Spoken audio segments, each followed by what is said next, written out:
아주 먼 옛날 조선의 한양 땅에 이선우라는 청렴한 선비가 살고 있었습니다. 선우는 찢어지게 가난하여 하루 세 끼를 잊기조차 어려웠지만 낡은 책을 손에서 놓는 법이 없었죠. 그의 눈은 늘 지혜의 빛으로 반짝였습니다. 사람들은 그를 두고 가진 것은 없으나 마음만은 대궐 같다며 은근히 존경했습니다. 반면 같은 마을에는 부유한 상인의 아들인 김진혁이라는 선비가 있었습니다. 진혁은 아버지에게 물려받은 재산이 산더미 같아 언제나 최고급 비단 옷을 입고 거들먹거리며 사람들을 아래로 보곤 했습니다. 어느 화창한 날, 선우는 진혁의 집 담벼락을 수리해주는 품을 팔아 겨우 쌀 한 뎃박을 얻으려 하고 있었습니다. 진혁은 그런 선우를 한심하다는 듯 혀를 차며 말했습니다. 이보게, 선우. 자네는 언제까지 그 해진 옷을 입고 다닐 셈인가? 책만 읽는다고 뱃속이 채워지더냐? 참으로 쓸모없는 짓일세. 선우는 땀을 닦으며 빙그레 웃었습니다. 진혁이, 황금은 눈앞에서 잠시 빛나지만 머릿속의 지혜는 평생을 비추는 등불과 같다네. 언젠가 자네도 깨닫게 될 날이 오겠지. 가난뱅이의 변명은 보게나. 나는 이 좋은 기와집에서 맛있는 음식을 먹으며 편히 사는데 무엇이 아쉬운가? 자네야말로 딱하군. 얼마 후 진혁의 아버지가 지방의 큰 상권을 맡게 되어 온 가족이 이사를 가게 되었습니다. 공교롭게도 선우 역시 먼 친척의 부름을 바다 같은 고을로 향하게 되었죠. 두 사람은 한 배를 타고 강을 건너게 되었습니다. 진혁의 짐칸에는 금은보화가 가득 실려 있었고 선우의 짐이라곤 낡은 책 몇 권이 전부였습니다. 배가 강 한가운데에 이르렀을 때 갑자기 갈대숲에서 험상궂은 사내들이 나타났습니다. 바로 수적들이었죠. 배를 멈춰라. 가진 것을 모두 내놓으면 목숨만은 살려주겠다. 수적들은 번쩍이는 칼을 휘두르며 진혁의 보물 상자를 모조리 빼앗아 갔습니다. 아이고, 내 재산. 내 전 재산. 이제 나는 어찌 살란 말이냐. 진혁은 땅을 치며 통곡했지만 모든 것은 순식간에 사라진 뒤였습니다. 수적들은 선우에게도 다가왔습니다. 쳇, 이놈은 가진 게 책 조가리뿐이군. 털어봐야 먼지만 나오겠어. 가자. 배가 나루터에 닿자 진혁은 넋나간 사람처럼 주저앉아 울부짖었습니다. 하지만 선우는 태연히 앉아 책장을 넘기며 말했습니다. 보게, 진혁이, 자네는 손에 쥔 재산을 모두 잃었지만 내 머릿속의 지혜는 그 누구도 빼앗아 가지 못했다네. 이것이야말로 진정한 재산이 아니고 무엇이겠는가. 진혁은 그제야 선우의 말뜻을 뼈저리게 깨달았지만 이미 빈털터리가 된 후였습니다. 새로운 고을에 도착한 두 사람의 운명은 완전히 뒤바뀌었습니다. 진혁은 남의 집머슴살이를 하며 겨우 입에 풀칠을 해야 했고 선우는 학식과 덕망으로 사람들을 가르치며 점차 신임을 얻어갔습니다. 한편 그 고을 원님에게는 최서윤이라는 총명한 막내딸이 있었습니다. 서윤은 외모도 아름다웠지만 여느 사내 못지않게 글 읽기와 시짓기를 좋아하여 남몰래 학문을 익히고 있었죠. 그러던 어느 날 답답한 마음에 장터를 거닐던 서윤의 귀에 낭낭하면서도 깊이 있는 목소리가 들려왔습니다. 이 목소리는 참으로 학식이 깊은 분의 목소리로구나. 소리를 따라가 보니 해진 도포 차림의 선우가 사람들에게 글의 이치를 가르치고 있었습니다. 비록 행색은 남루했으나 그의 눈빛은 맑고 목소리에는 힘이 넘쳤습니다. 서윤은 그 모습에 깊은 감명을 받았습니다. 혼잣말로 저분이야말로 진정한 선비시구나. 비록 가난하나 그 마음은 누구보다 부유하도다. 그날 이후 서윤은 남몰래 장터에 나가 선우의 가르침을 엿듣곤 했습니다. 그리고는 큰 결심을 했죠. 갑수나 내가 밤새 쓴 이 시문집을 저기 계신 선비님께 전해드리거라. 아이고, 아씨. 아무 연고도 없는 분께 아씨의 귀한 글을요? 내 글에 대한 저분의 평가를 꼭 들어보고 싶구나. 부디 부탁한다. 몸종인 갑순이는 마지못해 신문집을 들고 선우에게 다가갔습니다. 선우는 뜻밖의 선물에 놀라 책장을 넘기다 인해 감탄을 금치 못했습니다. 세상에, 여인의 글이 어찌 이리도 깊고 이치가 밝단 말인가. 이 글의 주인은 대체 누구시오? 그것이, 저희 아시는 저기. 아이고 모르겠네요. 고을원님의 막내 따님이셔요. 갑순이는 그 말만 남기고 부끄러워 허둥지둥 도망쳐 버렸습니다. 혼잣말로 원님의 따님께서 이토록 놀라운 재주를. 그날 오후, 선우는 예를 갖춰 원님의 댁을 찾아갔습니다. 원님은 선우를 보자 탐탁지 않은 표정을 지었죠. 행색이 초라한 선비가 어쩐 일로 나를 찾았는가? 대감, 따님의 글재주가 예사롭지 않다는 소문을 듣고 그 재주가 궁금하여 실례를 무릅쓰고 찾아왔습니다. 허허, 별 말씀을. 여인이 글재주가 좋아서 무엇하겠소? 얌전히 있다가 좋은 가문으로 시집이나 잘 가면 그만이지. 소인의 생각은 다릅니다. 제 아내가 될 여인이 학문의 뜻이 없다면 아무리 아름답다 한들 제 눈에는 귀하게 보이지 않을 것입니다. 마침 방으로 들어오던 서유는 그 말을 듣고 얼굴이 붉어졌지만 마음 한편으로는 기쁨이 차올랐습니다. 원님은 잠시 일이 있다며 자리를 비켜주었고 방에는 선우와 서윤, 단둘만 남게 되었습니다. 낭자의 글을 읽는 순간 제 마음의 등불이 켜지는 듯했습니다. 선비님께서 그리 말씀해 주시니 몸둘 바를 모르겠습니다. 두 사람은 시간 가는 줄 모르고 시와 학문에 대해 이야기를 나누었습니다. 서로의 지혜에 감탄하며 마음은 점점 더 깊어만 갔죠.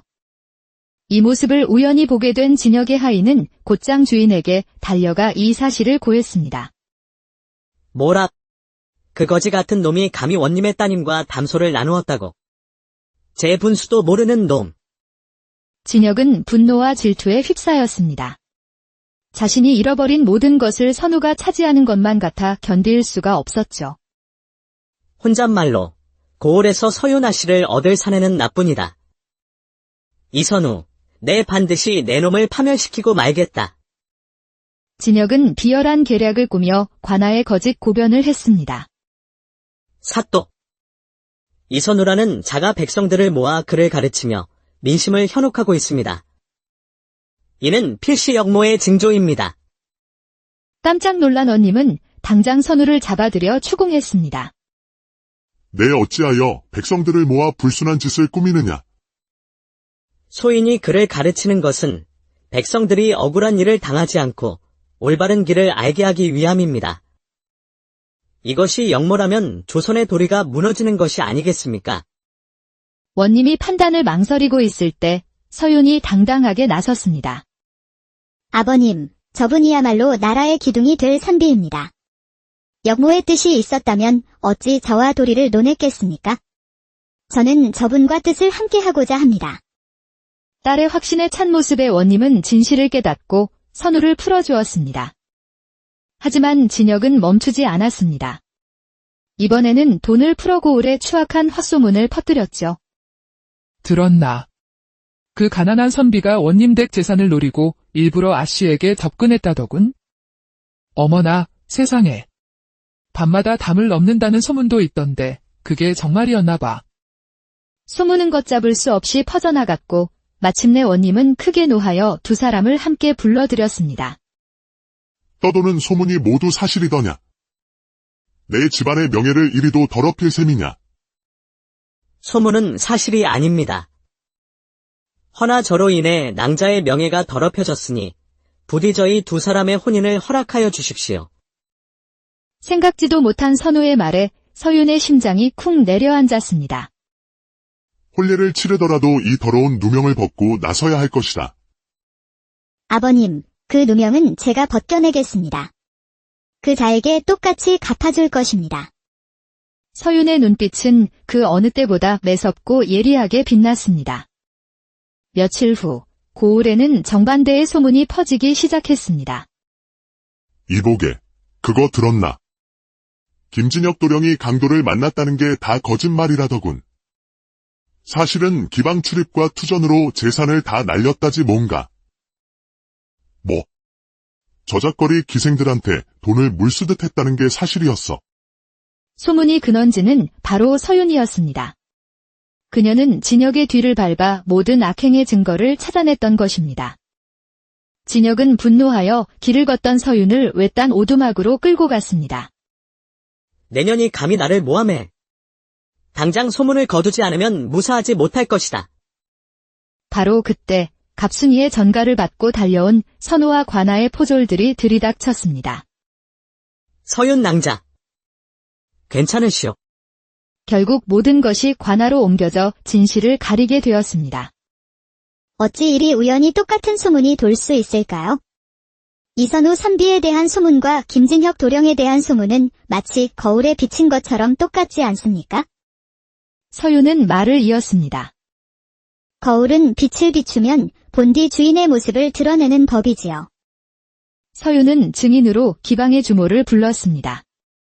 주모는 진혁이 돈을 뿌리며 놀았던 사실을 똑똑히 증언했죠. 또한 진혁에게 돈을 받고 헛소문을 퍼뜨렸던 하인 역시 모든 것을 자백했습니다. 내 이놈. 내 놈의 하찮은 욕심 때문에 무고한 선비의 명예를 짓밟고 고을의 질서를 어지럽혔으니 절대 용서치 못할 것이다. 여봐라. 저놈을 당장 하옥하라. 진혁은 결국 포승줄에 묶여 끌려갔고 선우는 억울한 누명을 벗었습니다. 낭자.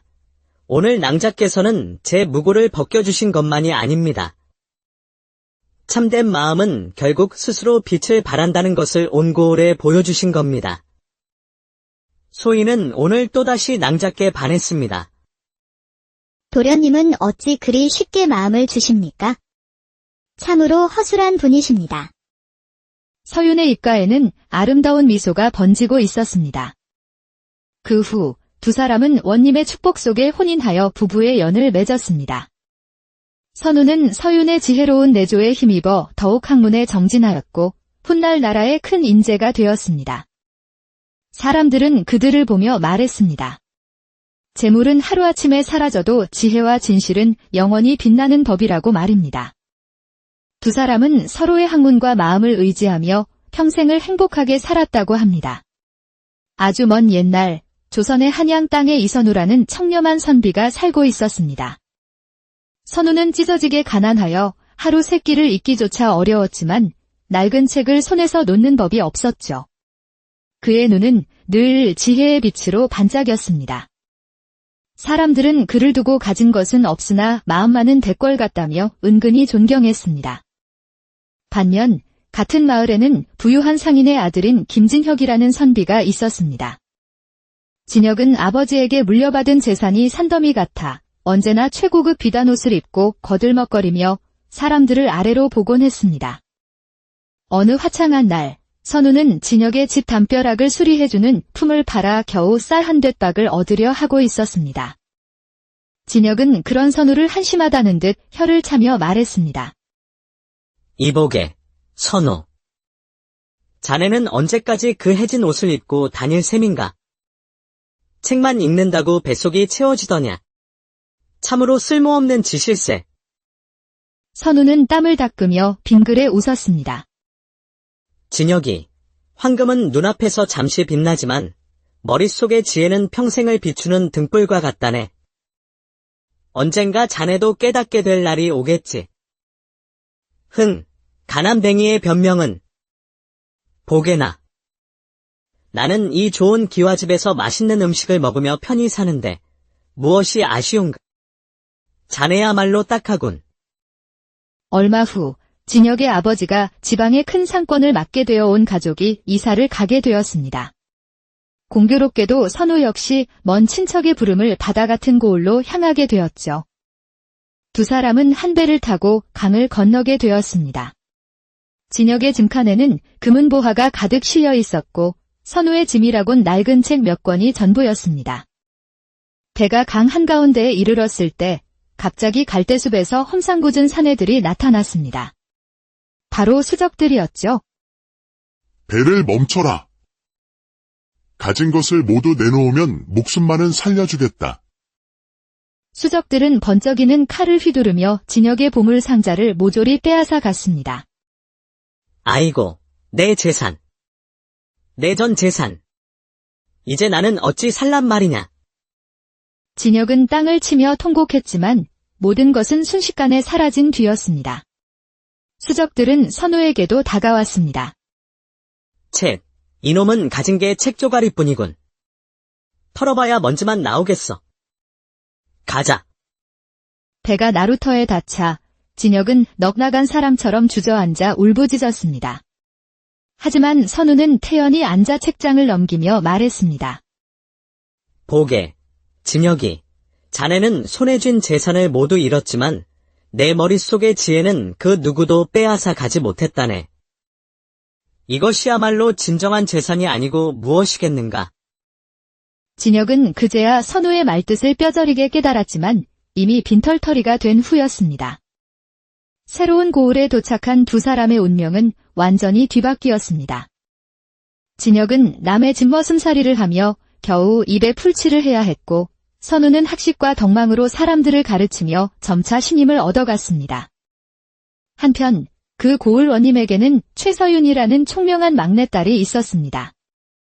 서윤은 외모도 아름다웠지만 여느 사내 못지않게 글 읽기와 시짓기를 좋아하여 남몰래 학문을 익히고 있었죠. 그러던 어느 날 답답한 마음에 장터를 거닐던 서윤의 귀에 낭낭하면서도 깊이 있는 목소리가 들려왔습니다. 이 목소리는 참으로 학식이 깊은 분의 목소리로구나. 소리를 따라가 보니 해진 도포 차림의 선우가 사람들에게 글의 이치를 가르치고 있었습니다. 비록 행색은 남루했으나 그의 눈빛은 맑고 목소리에는 힘이 넘쳤습니다. 서윤은 그 모습에 깊은 감명을 받았습니다. 혼잣말로 저분이야말로 진정한 선비시구나. 비록 가난하나 그 마음은 누구보다 부유하도다.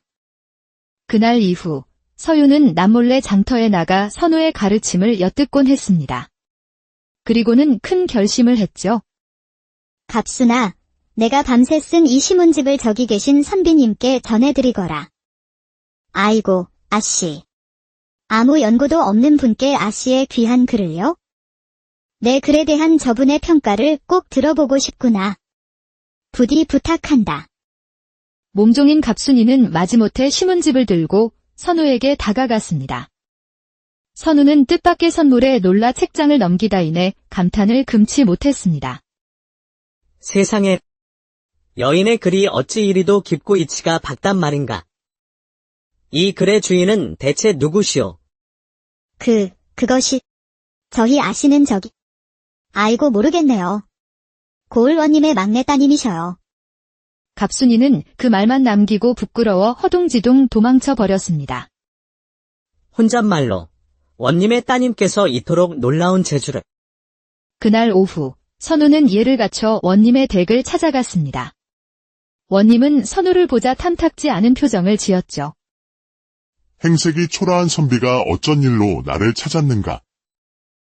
대감, 따님의 글재주가 예사롭지 않다는 소문을 듣고 그 재주가 궁금하여 신뢰를 무릅쓰고 찾아왔습니다. 허허, 별 말씀을. 여인이 글재주가 좋아서 무엇하겠소. 얌전히 있다가 좋은 가문으로 시집이나 잘 가면 그만이지.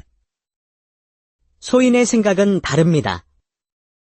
제 아내가 될 여인이 학문의 뜻이 없다면 아무리 아름답다 한들 제 눈에는 귀하게 보이지 않을 것입니다.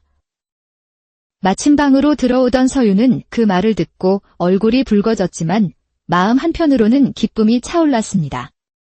원님은 잠시 일이 있다며 자리를 비켜주었고 방에는 선우와 서윤, 단둘만 남게 되었습니다. 낭자의 글을 읽는 순간 제 마음의 등불이 켜지는 듯했습니다. 선비님께서 그리 말씀해 주시니 몸둘 바를 모르겠습니다. 두 사람은 시간 가는 줄 모르고 시와 학문에 대해 이야기를 나누었습니다. 서로의 지혜에 감탄하며 마음은 점점 더 깊어만 갔죠. 이 모습을 우연히 보게 된 진혁의 하인은 곧장 주인에게 달려가 이 사실을 고했습니다. 뭐라? 그 거지 같은 놈이 감히 원님의 따님과 담소를 나누었다고. 제 분수도 모르는 놈. 진혁은 분노와 질투에 휩싸였습니다. 자신이 잃어버린 모든 것을 선우가 차지하는 것만 같아 견딜 수가 없었죠. 혼잣말로 고을에서 서윤아 씨를 얻을 사내는 나뿐이다. 이선우, 내 반드시 내 놈을 파멸시키고 말겠다. 진혁은 비열한 계략을 꾸며 관아에 거짓 고변을 했습니다. 사또. 이선우라는 자가 백성들을 모아 그를 가르치며 민심을 현혹하고 있습니다. 이는 필시 역모의 징조입니다. 깜짝 놀란 원님은 당장 선우를 잡아들여 추궁했습니다. 내 어찌하여 백성들을 모아 불순한 짓을 꾸미느냐? 소인이 그를 가르치는 것은 백성들이 억울한 일을 당하지 않고 올바른 길을 알게 하기 위함입니다. 이것이 역모라면 조선의 도리가 무너지는 것이 아니겠습니까? 원님이 판단을 망설이고 있을 때 서윤이 당당하게 나섰습니다. 아버님, 저분이야말로 나라의 기둥이 될 선비입니다. 역모의 뜻이 있었다면 어찌 저와 도리를 논했겠습니까? 저는 저분과 뜻을 함께하고자 합니다. 딸의 확신에 찬 모습의 원님은 진실을 깨닫고 선우를 풀어주었습니다. 하지만 진혁은 멈추지 않았습니다. 이번에는 돈을 풀어 고을에 추악한 헛소문을 퍼뜨렸죠. 들었나? 그 가난한 선비가 원님 댁 재산을 노리고 일부러 아씨에게 접근했다더군. 어머나, 세상에. 밤마다 담을 넘는다는 소문도 있던데 그게 정말이었나 봐. 소문은 걷잡을 수 없이 퍼져나갔고 마침내 원님은 크게 노하여 두 사람을 함께 불러들였습니다. 떠도는 소문이 모두 사실이더냐? 내 집안의 명예를 이리도 더럽힐 셈이냐? 소문은 사실이 아닙니다. 허나 저로 인해 낭자의 명예가 더럽혀졌으니 부디 저희 두 사람의 혼인을 허락하여 주십시오. 생각지도 못한 선우의 말에 서윤의 심장이 쿵 내려앉았습니다. 혼례를 치르더라도 이 더러운 누명을 벗고 나서야 할 것이다. 아버님, 그 누명은 제가 벗겨내겠습니다. 그 자에게 똑같이 갚아줄 것입니다. 서윤의 눈빛은 그 어느 때보다 매섭고 예리하게 빛났습니다. 며칠 후 고을에는 정반대의 소문이 퍼지기 시작했습니다. 이보게, 그거 들었나? 김진혁 도령이 강도를 만났다는 게 다 거짓말이라더군. 사실은 기방 출입과 투전으로 재산을 다 날렸다지 뭔가. 뭐? 저작거리 기생들한테 돈을 물쓰듯 했다는 게 사실이었어. 소문이 근원지는 바로 서윤이었습니다. 그녀는 진혁의 뒤를 밟아 모든 악행의 증거를 찾아냈던 것입니다. 진혁은 분노하여 길을 걷던 서윤을 외딴 오두막으로 끌고 갔습니다. 내년이 감히 나를 모함해. 당장 소문을 거두지 않으면 무사하지 못할 것이다. 바로 그때 갑순이의 전가를 받고 달려온 선우와 관아의 포졸들이 들이닥쳤습니다. 서윤 낭자. 괜찮으시오. 결국 모든 것이 관아로 옮겨져 진실을 가리게 되었습니다. 어찌 이리 우연히 똑같은 소문이 돌 수 있을까요? 이선우 선비에 대한 소문과 김진혁 도령에 대한 소문은 마치 거울에 비친 것처럼 똑같지 않습니까? 서윤은 말을 이었습니다. 거울은 빛을 비추면 본디 주인의 모습을 드러내는 법이지요. 서윤은 증인으로 기방의 주모를 불렀습니다. 주모는 진혁이 돈을 뿌리며 놀았던 사실을 똑똑히 증언했죠. 또한 진혁에게 돈을 받고 헛소문을 퍼뜨렸던 하인 역시 모든 것을 자백했습니다. 내 이놈. 내 놈의 하찮은 욕심 때문에 무고한 선비의 명예를 짓밟고 고을의 질서를 어지럽혔으니 절대 용서치 못할 것이다. 여봐라, 저놈을 당장 하옥하라. 진혁은 결국 포승줄에 묶여 끌려갔고 선우는 억울한 누명을 벗었습니다. 낭자. 오늘 낭자께서는 제 무고를 벗겨주신 것만이 아닙니다. 참된 마음은 결국 스스로 빛을 발한다는 것을 온 고을에 보여주신 겁니다. 소인은 오늘 또다시 낭자께 반했습니다. 도련님은 어찌 그리 쉽게 마음을 주십니까? 참으로 허술한 분이십니다. 서윤의 입가에는 아름다운 미소가 번지고 있었습니다. 그 후 두 사람은 원님의 축복 속에 혼인하여 부부의 연을 맺었습니다. 선우는 서윤의 지혜로운 내조에 힘입어 더욱 학문에 정진하였고 훗날 나라의 큰 인재가 되었습니다.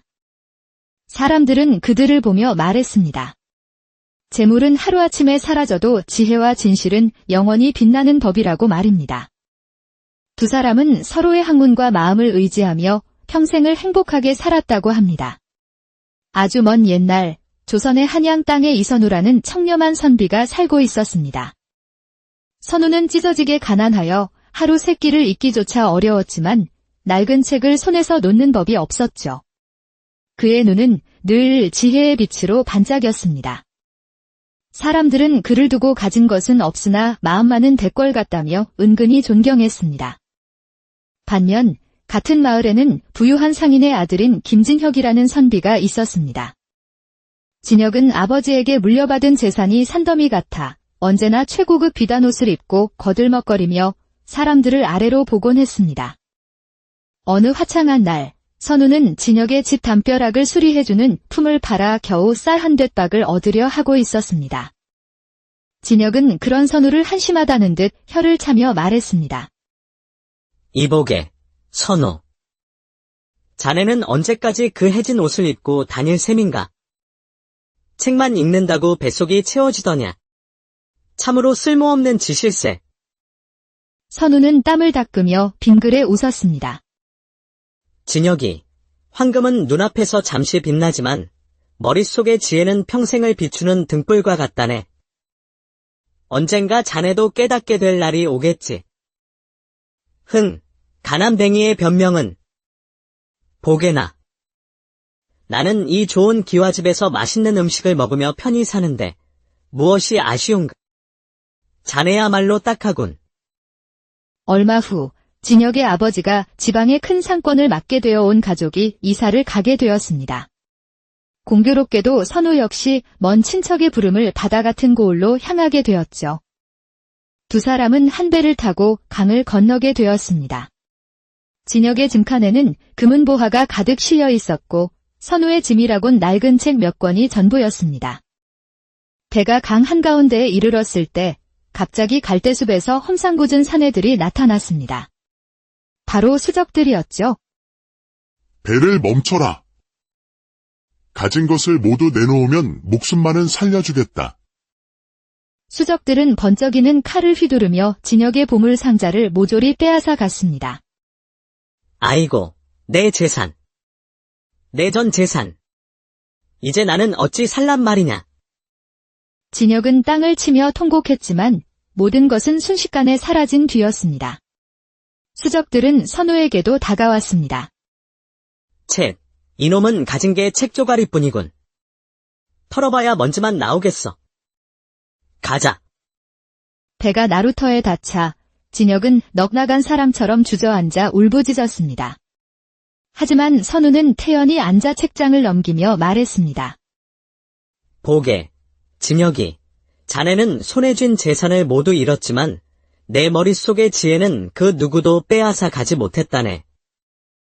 이것이야말로 진정한 재산이 아니고 무엇이겠는가. 진혁은 그제야 선우의 말뜻을 뼈저리게 깨달았지만 이미 빈털터리가 된 후였습니다. 새로운 고을에 도착한 두 사람의 운명은 완전히 뒤바뀌었습니다. 진혁은 남의 집머슴살이를 하며 겨우 입에 풀칠을 해야 했고 선우는 학식과 덕망으로 사람들을 가르치며 점차 신임을 얻어갔습니다. 한편 그 고을 원님에게는 최서윤이라는 총명한 막내딸이 있었습니다. 서윤은 외모도 아름다웠지만 여느 사내 못지않게 글 읽기와 시짓기를 좋아하여 남몰래 학문을 익히고 있었죠. 그러던 어느 날 답답한 마음에 장터를 거닐던 서윤의 귀에 낭낭하면서도 깊이 있는 목소리가 들려왔습니다. 이 목소리는 참으로 학식이 깊은 분의 목소리로구나. 소리를 따라가 보니 해진 도포 차림의 선우가 사람들에게 글의 이치를 가르치고 있었습니다. 비록 행색은 남루했으나 그의 눈빛은 맑고 목소리에는 힘이 넘쳤습니다. 서윤은 그 모습에 깊은 감명을 받았습니다. 혼잣말로 저분이야말로 진정한 선비시구나. 비록 가난하나 그 마음은 누구보다 부유하도다. 그날 이후 서윤은 남몰래 장터에 나가 선우의 가르침을 엿듣곤 했습니다. 그리고는 큰 결심을 했죠. 갑순아, 내가 밤새 쓴 이 시문집을 저기 계신 선비님께 전해드리거라. 아이고, 아씨. 아무 연고도 없는 분께 아씨의 귀한 글을요? 내 글에 대한 저분의 평가를 꼭 들어보고 싶구나. 부디 부탁한다. 몸종인 갑순이는 마지못해 시문집을 들고 선우에게 다가갔습니다. 선우는 뜻밖의 선물에 놀라 책장을 넘기다이내 감탄을 금치 못했습니다. 세상에, 여인의 글이 어찌 이리도 깊고 이치가 밝단 말인가. 이 글의 주인은 대체 누구시오? 그것이, 저희 아씨는 저기. 아이고 모르겠네요. 고을원님의 막내 따님이셔요. 갑순이는 그 말만 남기고 부끄러워 허둥지둥 도망쳐 버렸습니다. 혼잣말로 원님의 따님께서 이토록 놀라운 재주를. 그날 오후 선우는 예를 갖춰 원님의 댁을 찾아갔습니다. 원님은 선우를 보자 탐탁지 않은 표정을 지었죠. 행색이 초라한 선비가 어쩐 일로 나를 찾았는가? 대감, 따님의 글재주가 예사롭지 않다는 소문을 듣고 그 재주가 궁금하여 신뢰를 무릅쓰고 찾아왔습니다. 허허, 별 말씀을. 여인이 글재주가 좋아서 무엇하겠소? 얌전히 있다가 좋은 가문으로 시집이나 잘 가면 그만이지. 소인의 생각은 다릅니다. 제 아내가 될 여인이 학문의 뜻이 없다면 아무리 아름답다 한들 제 눈에는 귀하게 보이지 않을 것입니다. 마침 방으로 들어오던 서윤은 그 말을 듣고 얼굴이 붉어졌지만 마음 한편으로는 기쁨이 차올랐습니다. 원님은 잠시 일이 있다며 자리를 비켜주었고 방에는 선우와 서윤, 단둘만 남게 되었습니다. 낭자의 글을 읽는 순간 제 마음의 등불이 켜지는 듯했습니다. 선비님께서 그리 말씀해 주시니 몸둘 바를 모르겠습니다. 두 사람은 시간 가는 줄 모르고 시와 학문에 대해 이야기를 나누었습니다. 서로의 지혜에 감탄하며 마음은 점점 더 깊어만 갔죠. 이 모습을 우연히 보게 된 진혁의 하인은 곧장 주인에게 달려가 이 사실을 고했습니다. 뭐라? 그 거지 같은 놈이 감히 원님의 따님과 담소를 나누었다고. 제 분수도 모르는 놈. 진혁은 분노와 질투에 휩싸였습니다. 자신이 잃어버린 모든 것을 선우가 차지하는 것만 같아 견딜 수가 없었죠. 혼잣말로 고을에서 서윤아 씨를 얻을 사내는 나뿐이다. 이선우, 내 반드시 내 놈을 파멸시키고 말겠다. 진혁은 비열한 계략을 꾸며 관아에 거짓 고변을 했습니다. 사또. 이선우라는 자가 백성들을 모아 그를 가르치며 민심을 현혹하고 있습니다. 이는 필시 역모의 징조입니다. 깜짝 놀란 원님은 당장 선우를 잡아들여 추궁했습니다. 내 어찌하여 백성들을 모아 불순한 짓을 꾸미느냐? 소인이 그를 가르치는 것은 백성들이 억울한 일을 당하지 않고 올바른 길을 알게 하기 위함입니다. 이것이 역모라면 조선의 도리가 무너지는 것이 아니겠습니까? 원님이 판단을 망설이고 있을 때 서윤이 당당하게 나섰습니다. 아버님, 저분이야말로 나라의 기둥이 될 선비입니다. 역모의 뜻이 있었다면 어찌 저와 도리를 논했겠습니까? 저는 저분과 뜻을 함께하고자 합니다. 딸의 확신에 찬 모습의 원님은 진실을 깨닫고 선우를 풀어주었습니다. 하지만 진혁은 멈추지 않았습니다. 이번에는 돈을 풀어 고을에 추악한 헛소문을 퍼뜨렸죠. 들었나? 그 가난한 선비가 원님 댁 재산을 노리고 일부러 아씨에게 접근했다더군. 어머나, 세상에. 밤마다 담을 넘는다는 소문도 있던데 그게 정말이었나 봐. 소문은 걷잡을 수 없이 퍼져나갔고 마침내 원님은 크게 노하여 두 사람을 함께 불러들였습니다. 떠도는 소문이 모두 사실이더냐? 내 집안의 명예를 이리도 더럽힐 셈이냐? 소문은 사실이 아닙니다. 허나 저로 인해 낭자의 명예가 더럽혀졌으니 부디 저희 두 사람의 혼인을 허락하여 주십시오. 생각지도 못한 선우의 말에 서윤의 심장이 쿵 내려앉았습니다. 혼례를 치르더라도 이 더러운 누명을 벗고 나서야 할 것이다. 아버님, 그 누명은 제가 벗겨내겠습니다. 그 자에게 똑같이 갚아줄 것입니다.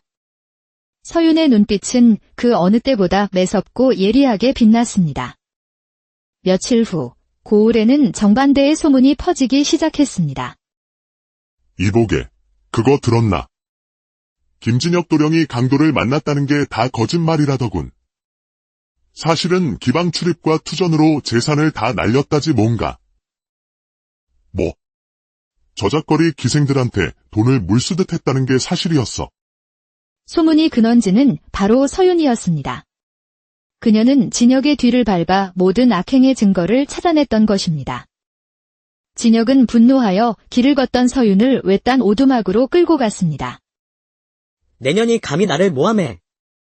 당장 소문을 거두지 않으면 무사하지 못할 것이다. 바로 그때 갑순이의 전가를 받고 달려온 선우와 관아의 포졸들이 들이닥쳤습니다. 서윤 낭자. 괜찮으시오. 결국 모든 것이 관아로 옮겨져 진실을 가리게 되었습니다. 어찌 이리 우연히 똑같은 소문이 돌 수 있을까요? 이선우 선비에 대한 소문과 김진혁 도령에 대한 소문은 마치 거울에 비친 것처럼 똑같지 않습니까? 서윤은 말을 이었습니다. 거울은 빛을 비추면 본디 주인의 모습을 드러내는 법이지요.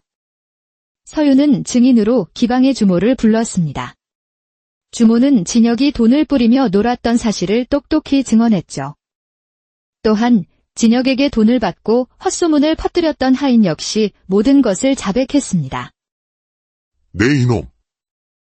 내 놈의 하찮은 욕심 때문에 무고한 선비의 명예를 짓밟고 고을의 질서를 어지럽혔으니 절대 용서치 못할 것이다. 여봐라. 저놈을 당장 하옥하라. 진혁은 결국 포승줄에 묶여 끌려갔고 선우는 억울한 누명을 벗었습니다. 낭자. 오늘 낭자께서는 제 무고를 벗겨주신 것만이 아닙니다. 참된 마음은 결국 스스로 빛을 발한다는 것을 온 고을에 보여주신 겁니다. 소인은 오늘 또다시 낭자께 반했습니다. 도련님은 어찌 그리 쉽게 마음을 주십니까? 참으로 허술한 분이십니다. 서윤의 입가에는 아름다운 미소가 번지고 있었습니다. 그 후 두 사람은 원님의 축복 속에 혼인하여 부부의 연을 맺었습니다. 선우는 서윤의 지혜로운 내조에 힘입어 더욱 학문에 정진하였고 훗날 나라의 큰 인재가 되었습니다. 사람들은 그들을 보며 말했습니다. 재물은 하루아침에 사라져도 지혜와 진실은 영원히 빛나는 법이라고 말입니다. 두 사람은 서로의 학문과 마음을 의지하며 평생을 행복하게 살았다고 합니다. 아주 먼 옛날 조선의 한양 땅에 이선우라는 청렴한 선비가 살고 있었습니다. 선우는 찢어지게 가난하여 하루 세 끼를 잊기조차 어려웠지만 낡은 책을 손에서 놓는 법이 없었죠. 그의 눈은 늘 지혜의 빛으로 반짝였습니다. 사람들은 그를 두고 가진 것은 없으나 마음만은 대궐 같다며 은근히 존경했습니다. 반면 같은 마을에는 부유한 상인의 아들인 김진혁이라는 선비가 있었습니다. 진혁은 아버지에게 물려받은 재산이 산더미 같아 언제나 최고급 비단옷을 입고 거들먹거리며 사람들을 아래로 보곤 했습니다. 어느 화창한 날 선우는 진혁의 집 담벼락을 수리해주는 품을 팔아 겨우 쌀 한 뎃박을 얻으려 하고 있었습니다. 진혁은 그런 선우를 한심하다는 듯 혀를 차며 말했습니다. 이보게, 선우. 자네는 언제까지 그 해진 옷을 입고 다닐 셈인가? 책만 읽는다고 뱃속이 채워지더냐? 참으로 쓸모없는 짓일세. 선우는 땀을 닦으며 빙그레 웃었습니다. 진혁이, 황금은 눈앞에서 잠시 빛나지만 머릿속의 지혜는 평생을 비추는 등불과 같다네. 언젠가 자네도 깨닫게 될 날이 오겠지. 가난뱅이의 변명은 보게나. 나는 이 좋은 기와집에서 맛있는 음식을 먹으며 편히 사는데 무엇이 아쉬운가? 자네야말로 딱하군. 얼마 후 진혁의 아버지가 지방의 큰 상권을 맡게 되어 온 가족이 이사를 가게 되었습니다. 공교롭게도 선우 역시 먼 친척의 부름을 바다 같은 고을로 향하게 되었죠. 두 사람은 한 배를 타고 강을 건너게 되었습니다. 진혁의 짐칸에는 금은보화가 가득 실려 있었고 선우의 짐이라곤 낡은 책 몇 권이 전부였습니다. 배가 강 한가운데에 이르렀을 때 갑자기 갈대숲에서 험상궂은 사내들이 나타났습니다. 바로 수적들이었죠. 배를 멈춰라. 가진 것을 모두 내놓으면 목숨만은 살려주겠다. 수적들은 번쩍이는 칼을 휘두르며 진혁의 보물 상자를 모조리 빼앗아 갔습니다. 아이고, 내 재산. 내 전 재산. 이제 나는 어찌 살란 말이냐. 진혁은 땅을 치며 통곡했지만 모든 것은 순식간에 사라진 뒤였습니다. 수적들은 선우에게도 다가왔습니다. 책, 이놈은 가진 게 책 조가리뿐이군. 털어봐야 먼지만 나오겠어. 가자. 배가 나루터에 닿자 진혁은 넋나간 사람처럼 주저앉아 울부짖었습니다. 하지만 선우는 태연히 앉아 책장을 넘기며 말했습니다. 보게, 진혁이, 자네는 손에 쥔 재산을 모두 잃었지만 내 머릿속의 지혜는 그 누구도 빼앗아 가지 못했다네. 이것이야말로 진정한 재산이 아니고 무엇이겠는가. 진혁은 그제야 선우의 말뜻을 뼈저리게 깨달았지만 이미 빈털터리가 된 후였습니다. 새로운 고을에 도착한 두 사람의 운명은 완전히 뒤바뀌었습니다. 진혁은 남의 집머슴살이를 하며 겨우 입에 풀칠을 해야 했고 선우는 학식과 덕망으로 사람들을 가르치며 점차 신임을 얻어갔습니다. 한편 그 고을 원님에게는 최서윤이라는 총명한 막내딸이 있었습니다. 서윤은 외모도 아름다웠지만 여느 사내 못지않게 글 읽기와 시짓기를 좋아하여 남몰래 학문을 익히고 있었죠. 그러던 어느 날 답답한 마음에 장터를 거닐던 서윤의 귀에 낭낭하면서도 깊이 있는 목소리가 들려왔습니다. 이 목소리는 참으로 학식이 깊은 분의 목소리로구나. 소리를 따라가 보니 해진 도포 차림의 선우가 사람들에게 글의 이치를 가르치고 있었습니다. 비록 행색은 남루했으나 그의 눈빛은 맑고 목소리에는 힘이 넘쳤습니다. 서윤은 그 모습에 깊은 감명을 받았습니다. 혼잣말로 저분이야말로 진정한 선비시구나. 비록 가난하나 그 마음은 누구보다 부유하도다. 그날 이후 서윤은 남몰래 장터에 나가 선우의 가르침을 엿듣곤 했습니다. 그리고는 큰 결심을 했죠. 갑순아, 내가 밤새 쓴 이 시문집을 저기 계신 선비님께 전해드리거라. 아이고, 아씨. 아무 연고도 없는 분께 아씨의 귀한 글을요? 내 글에 대한 저분의 평가를 꼭 들어보고 싶구나. 부디 부탁한다. 몸종인 갑순이는 마지못해 시문집을 들고 선우에게 다가갔습니다. 선우는 뜻밖의 선물에 놀라 책장을 넘기다이내 감탄을 금치 못했습니다. 세상에, 여인의 글이 어찌 이리도 깊고 이치가 밝단 말인가. 이 글의 주인은 대체 누구시오? 그것이, 저희 아시는 저기. 아이고 모르겠네요. 고을원님의 막내 따님이셔요. 갑순이는 그 말만 남기고 부끄러워 허둥지둥 도망쳐 버렸습니다. 혼잣말로 원님의 따님께서 이토록 놀라운 재주를. 그날 오후 선우는 예를 갖춰 원님의 댁을 찾아갔습니다. 원님은 선우를 보자 탐탁지 않은 표정을 지었죠. 행색이 초라한 선비가 어쩐 일로 나를 찾았는가. 대감, 따님의 글재주가 예사롭지 않다는 소문을 듣고 그 재주가 궁금하여 신뢰를 무릅쓰고 찾아왔습니다. 허허, 별 말씀을. 여인이 글재주가 좋아서 무엇하겠소. 얌전히 있다가 좋은 가문으로 시집이나 잘 가면 그만이지. 소인의 생각은 다릅니다. 제 아내가 될 여인이 학문의 뜻이 없다면 아무리 아름답다 한들 제 눈에는 귀하게 보이지 않을 것입니다. 마침 방으로 들어오던 서윤은 그 말을 듣고 얼굴이 붉어졌지만 마음 한편으로는 기쁨이 차올랐습니다. 원님은 잠시 일이 있다며 자리를 비켜주었고 방에는 선우와 서윤, 단둘만 남게 되었습니다. 낭자의 글을 읽는 순간 제 마음의 등불이 켜지는 듯했습니다. 선비님께서 그리 말씀해 주시니 몸둘 바를 모르겠습니다. 두 사람은 시간 가는 줄 모르고 시와 학문에 대해 이야기를 나누었습니다. 서로의 지혜에 감탄하며 마음은 점점 더 깊어만 갔죠. 이 모습을 우연히 보게 된 진혁의 하인은 곧장 주인에게 달려가 이 사실을 고했습니다. 뭐라? 그 거지 같은 놈이 감히 원님의 따님과 담소를 나누었다고. 제 분수도 모르는 놈. 진혁은 분노와 질투에 휩싸였습니다. 자신이 잃어버린 모든 것을 선우가 차지하는 것만 같아 견딜 수가 없었죠. 혼잣말로 고을에서 서윤아 씨를 얻을 사내는 나뿐이다. 이선우, 내 반드시 내 놈을 파멸시키고 말겠다. 진혁은 비열한 계략을 꾸며 관아의 거짓 고변을 했습니다. 사또. 이선우라는 자가 백성들을 모아 그를 가르치며 민심을 현혹하고 있습니다.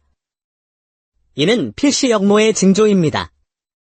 깜짝 놀란 원님은 당장 선우를 잡아들여 추궁했습니다. 내 어찌하여 백성들을 모아 불순한 짓을 꾸미느냐? 소인이 그를 가르치는 것은 백성들이 억울한 일을 당하지 않고 올바른 길을 알게 하기 위함입니다. 이것이 역모라면 조선의 도리가 무너지는 것이 아니겠습니까?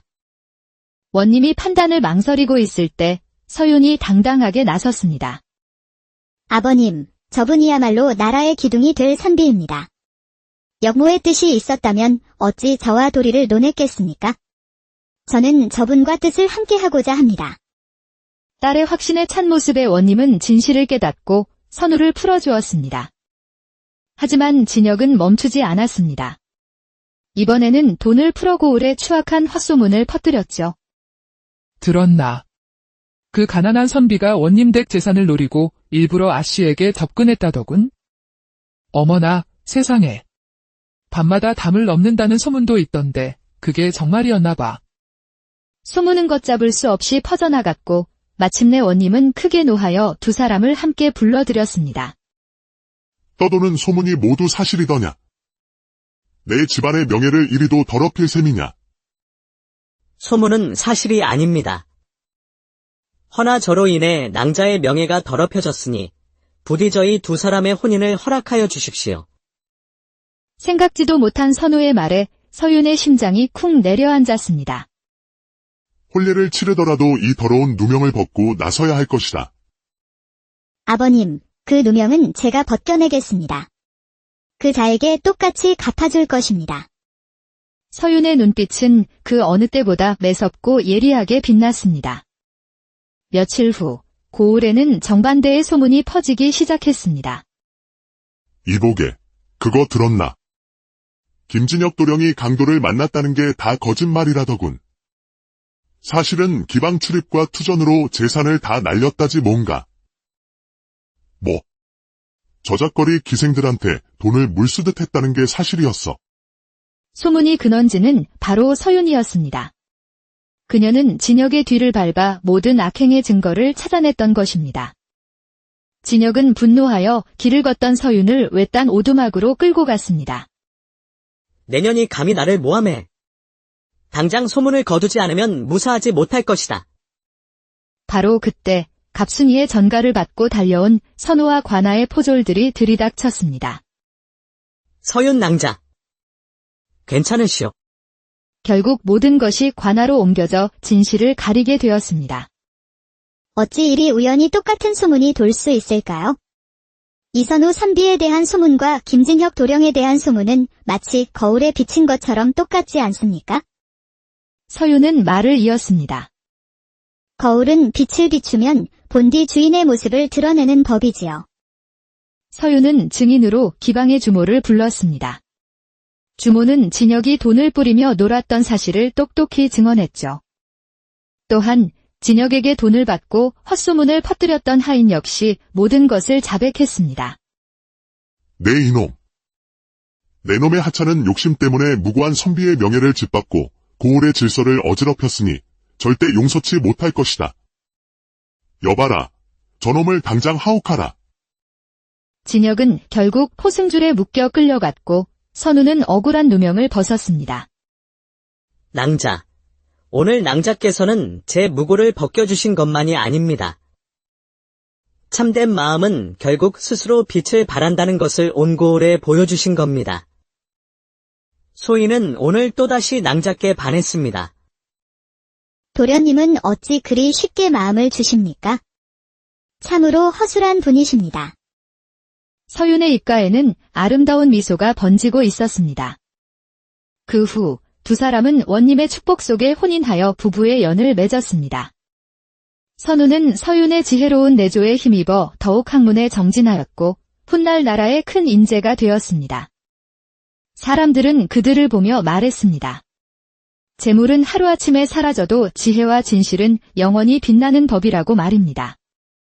두 사람은 서로의 학문과 마음을 의지하며 평생을 행복하게 살았다고 합니다. 아주 먼 옛날 조선의 한양 땅에 이선우라는 청렴한 선비가 살고 있었습니다. 선우는 찢어지게 가난하여 하루 세 끼를 잊기조차 어려웠지만 낡은 책을 손에서 놓는 법이 없었죠. 그의 눈은 늘 지혜의 빛으로 반짝였습니다. 사람들은 그를 두고 가진 것은 없으나 마음만은 대궐 같다며 은근히 존경했습니다. 반면 같은 마을에는 부유한 상인의 아들인 김진혁이라는 선비가 있었습니다. 진혁은 아버지에게 물려받은 재산이 산더미 같아 언제나 최고급 비단옷을 입고 거들먹거리며 사람들을 아래로 보곤 했습니다. 어느 화창한 날 선우는 진혁의 집 담벼락을 수리해주는 품을 팔아 겨우 쌀 한 뎃박을 얻으려 하고 있었습니다. 진혁은 그런 선우를 한심하다는 듯 혀를 차며 말했습니다. 이보게, 선우. 자네는 언제까지 그 해진 옷을 입고 다닐 셈인가? 책만 읽는다고 뱃속이 채워지더냐? 참으로 쓸모없는 짓일세. 선우는 땀을 닦으며 빙그레 웃었습니다. 진혁이, 황금은 눈앞에서 잠시 빛나지만 머릿속의 지혜는 평생을 비추는 등불과 같다네. 언젠가 자네도 깨닫게 될 날이 오겠지. 가난뱅이의 변명은 보게나.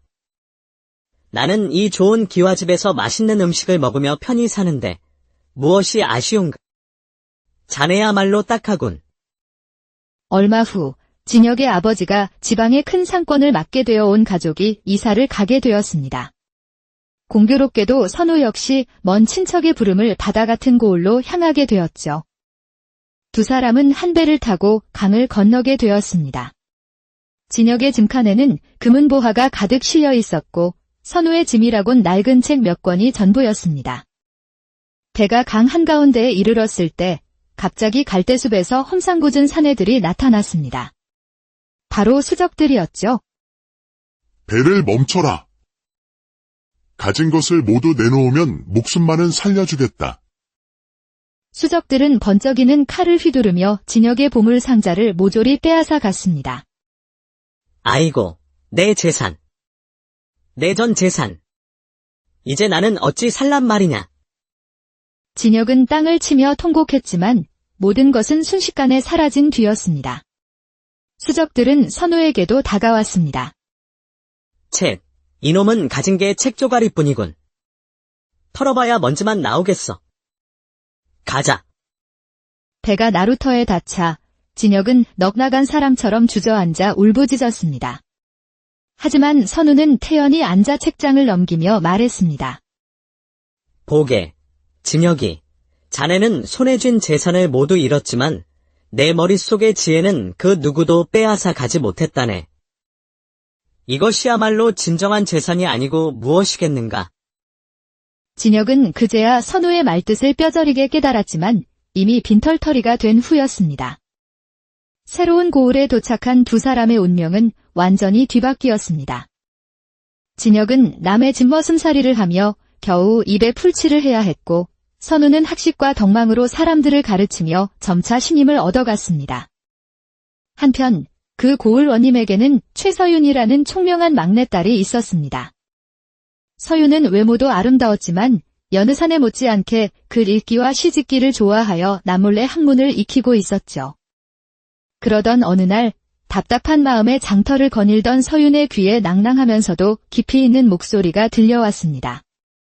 이 목소리는 참으로 학식이 깊은 분의 목소리로구나. 소리를 따라가 보니 해진 도포 차림의 선우가 사람들에게 글의 이치를 가르치고 있었습니다. 비록 행색은 남루했으나 그의 눈빛은 맑고 목소리에는 힘이 넘쳤습니다. 서유는 그 모습에 깊은 감명을 받았습니다. 혼잣말로 저분이야말로 진정한 선비시구나. 비록 가난하나 그 마음은 누구보다 부유하도다. 그날 이후 서유는 남몰래 장터에 나가 선우의 가르침을 엿듣곤 했습니다. 그리고는 큰 결심을 했죠. 갑수나, 내가 밤새 쓴 이 시문집을 저기 계신 선비님께 전해드리거라. 아이고, 아씨.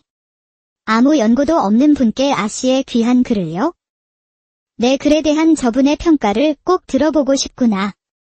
부디 부탁한다. 몸종인 갑순이는 마지못해 시문집을 들고 선우에게 다가갔습니다. 선우는 뜻밖의 선물에 놀라 책장을 넘기다 인해 감탄을 금치 못했습니다. 세상에, 여인의 글이 어찌 이리도 깊고 이치가 밝단 말인가. 이 글의 주인은 대체 누구시오? 그것이, 저희 아시는 저기. 아이고 모르겠네요. 고을원님의 막내 따님이셔요. 갑순이는 그 말만 남기고 부끄러워 허둥지둥 도망쳐 버렸습니다. 혼잣말로 원님의 따님께서 이토록 놀라운 재주를. 그날 오후 선우는 예를 갖춰 원님의 댁을 찾아갔습니다. 원님은 선우를 보자 탐탁지 않은 표정을 지었죠. 행색이 초라한 선비가 어쩐 일로 나를 찾았는가? 대감, 따님의 글재주가 예사롭지 않다는 소문을 듣고 그 재주가 궁금하여 신뢰를 무릅쓰고 찾아왔습니다. 허허, 별 말씀을. 여인이 글재주가 좋아서 무엇하겠소? 얌전히 있다가 좋은 가문으로 시집이나 잘 가면 그만이지. 소인의 생각은 다릅니다. 제 아내가 될 여인이 학문의 뜻이 없다면 아무리 아름답다 한들 제 눈에는 귀하게 보이지 않을 것입니다. 마침 방으로 들어오던 서유는 그 말을 듣고 얼굴이 붉어졌지만 마음 한편으로는 기쁨이 차올랐습니다. 원님은 잠시 일이 있다며 자리를 비켜주었고 방에는 선우와 서윤, 단둘만 남게 되었습니다. 낭자의 글을 읽는 순간 제 마음의 등불이 켜지는 듯했습니다. 선비님께서 그리 말씀해 주시니 몸둘 바를 모르겠습니다. 두 사람은 시간 가는 줄 모르고 시와 학문에 대해 이야기를 나누었습니다.